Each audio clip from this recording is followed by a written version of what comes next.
White balance, what it is and how to use it. Let's learn how to use this important control on your camera in order to get accurate or creative color.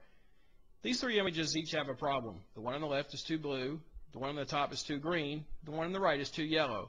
This is a common problem and it's caused by using the wrong white balance setting on your camera. Let's learn how to fix that. You can access the white balance on your camera usually through a menu item. Check your owner's manual. It will tell you how to get to the white balance control on your camera. Virtually every camera has a white balance control. Generally, it will offer you an auto setting, and that's where you'll want to leave it for most of the time. In fact, 90% of your images will turn out fine on the auto setting. However, let's learn about the other settings so you can understand how to control the color a little bit more accurately. Generally, you'll have some additional settings such as daylight, shade, cloudy, tungsten or indoor incandescent lighting, fluorescent, flash, and the custom setting, which we'll learn more about later. In order to use the custom setting, you need to have a white card that you can use to set the white balance accurately. Now let's look at some images. This is a shot of a model done in the studio, and as you can see, the color is accurate. The background is white, her shirt is white, the gray in the chair is a nice neutral color. I used the flash setting on this because I was using studio flash units to shoot this picture. Now, the one on the left is the correct picture. The one on the right is what it would look like shot with the cloudy white balance setting. As you can see, it's added some yellow to the image. It's not unpleasing, but it's not entirely accurate. The colors are not quite as true to the original. This is what happens if I use the shade setting. Again, it adds a little bit more yellow. That's because the color in the shade is a little bit bluer than the color from a flash unit. So to compensate, that white balance setting adds yellow to the image.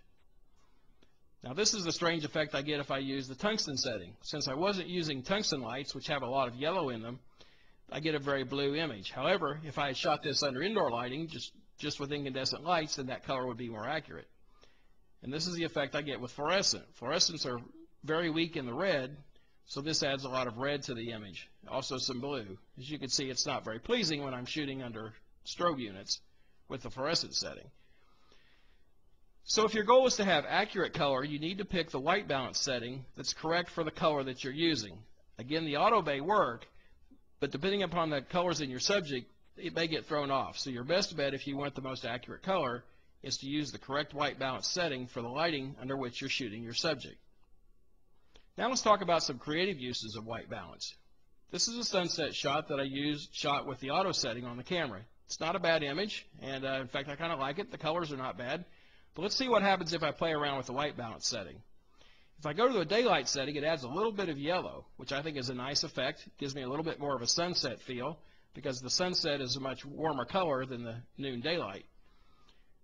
If I go to a cloudy setting, it adds even a little bit more yellow, which again is a nice effect. It's totally dependent upon what you as the photographer want. But the nice thing is I can do this in camera and not later.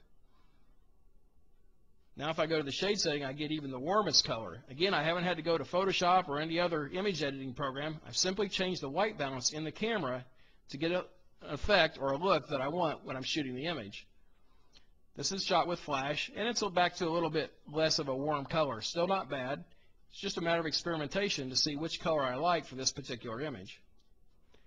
Here's what happens if I shoot under fluorescent. It's kind of fun. It's a little different approach to a sunset shot. Probably not the one I would use, but again, it's nice to know that it's there in case I want that particular look.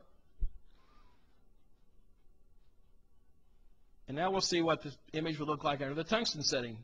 Now it sort of looks like a shot that was maybe done right after sunset or maybe done by moonlight, and it gives me a nice blue effect, which again, if that's what I want, that's the way to get it without having to mess with the image later.